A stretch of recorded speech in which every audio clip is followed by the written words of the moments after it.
नमस्कार दोस्तों, राधे राधे। आज हम आपके लिए संतान सप्तमी व्रत कथा लेकर आए हैं। संतान सप्तमी का व्रत भाद्रपद मास के शुक्ल पक्ष की सप्तमी तिथि को किया जाता है। यह व्रत पुत्र रक्षा तथा पुत्र अभ्युदय के लिए किया जाता है। इस व्रत का विधान दोपहर तक रहता है। इस दिन जामवंती के साथ श्याम सुंदर तथा उनके बच्चे सांब की भी पूजा की जाती है। माताएं भगवान शिव और माता पार्वती का पूजन करके पुत्र प्राप्ति का वरदान मांगती हैं। इस व्रत को मुक्ता भरण भी कहते हैं। आइए सुनते हैं व्रत कथा। एक बार श्री कृष्ण ने युधिष्ठिर को बताया कि किसी समय मथुरा में लोमेश ऋषि आए थे। मेरे माता पिता देवकी तथा वासुदेव ने भक्ति पूर्वक उनकी सेवा की थी। ऋषि ने उन्हें कंस द्वारा मारे गए पुत्रों के शोक से उबरने के लिए आदेश दिया। हे देवकी, कंस ने तुम्हारे कई पुत्रों को पैदा होते ही मारकर तुम्हें पुत्र शोक दिया। इस दुख से मुक्त होने के लिए तुम संतान सप्तमी का व्रत करो। राजा नहुस की रानी चंद्रमुखी ने भी यह व्रत किया था, तब उसके पुत्र नहीं मरे। यह व्रत तुम्हें भी पुत्र शोक से मुक्त करेगा। देवकी ने पूछा, हे देव, मुझे व्रत की पूरी विधि विधान बताने की कृपा करें ताकि मैं विधि पूर्वक व्रत संपन्न कर सकूं। लोमेश ऋषि ने उन्हें व्रत का पूजन विधान बताकर व्रत कथा भी बताई।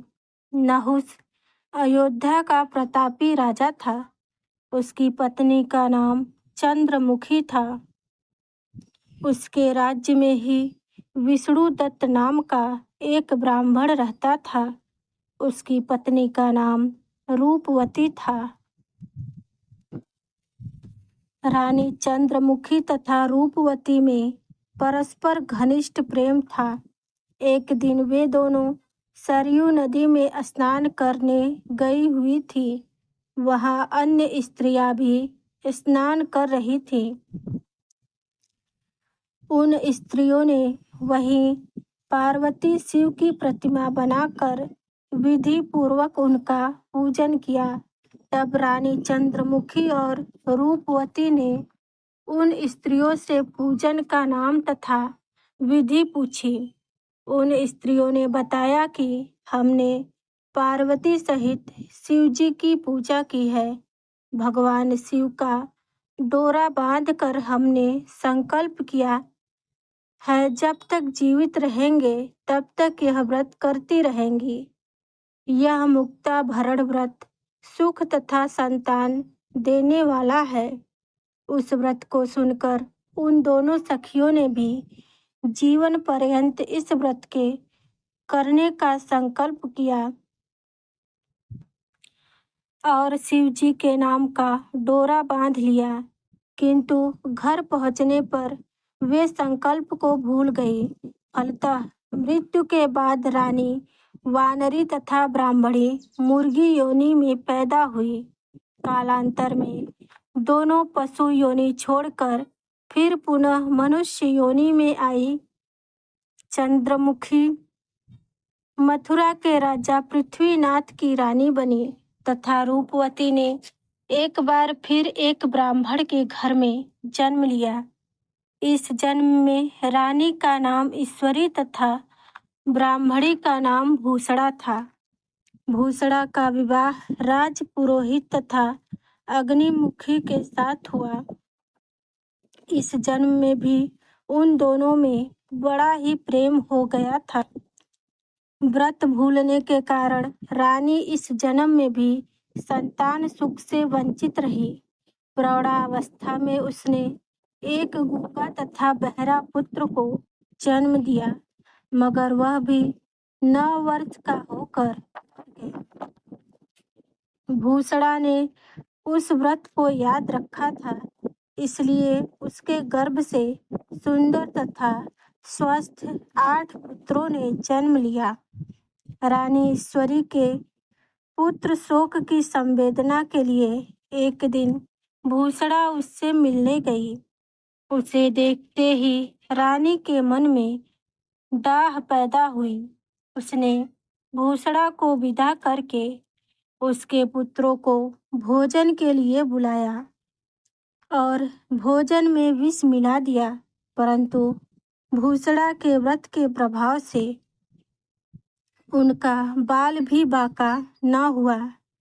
इससे रानी को और क्रोध आ गया।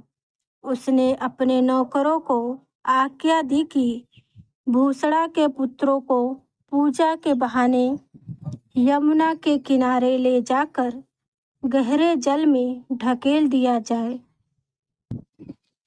किंतु भगवान शिव और माता पार्वती की कृपा से इस बार भी भूषणा के बालक व्रत के प्रभाव से बच गए। इसके बाद रानी ने जल्लादों को बुलाकर आज्ञा दी कि ब्राह्मण बालकों का वध स्थल पर ले जाकर मार डालो, किंतु जल्लादों द्वारा बेहद प्रयास करने पर भी बालक न मर सके। यह समाचार सुनकर रानी को आश्चर्य हुआ। उसने भूषणा को बुलाकर सारी बातें बताई, फिर क्षमा याचना करके उससे पूछा कि किस कारण तुम्हारे बच्चे नहीं मर पाए। भूषणा बोली, क्या आपको पूर्व जन्म की बातें याद नहीं? रानी ने आश्चर्य से पूछा और कहा, नहीं, मुझे तो कुछ भी याद नहीं है। तब उसने कहा, सुनो, पूर्व जन्म में तुम राजा नहुस की रानी थी और मैं तुम्हारी सखी।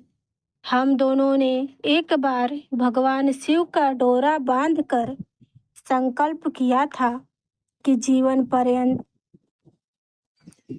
संतान सप्तमी का व्रत किया करेंगे, किंतु दुर्भाग्यवश हम भूल गए और व्रत की अवहेलना होने के कारण विभिन्न योनियों में जन्म लेते हुए अब फिर से मनुष्य जन्म को प्राप्त हुई है।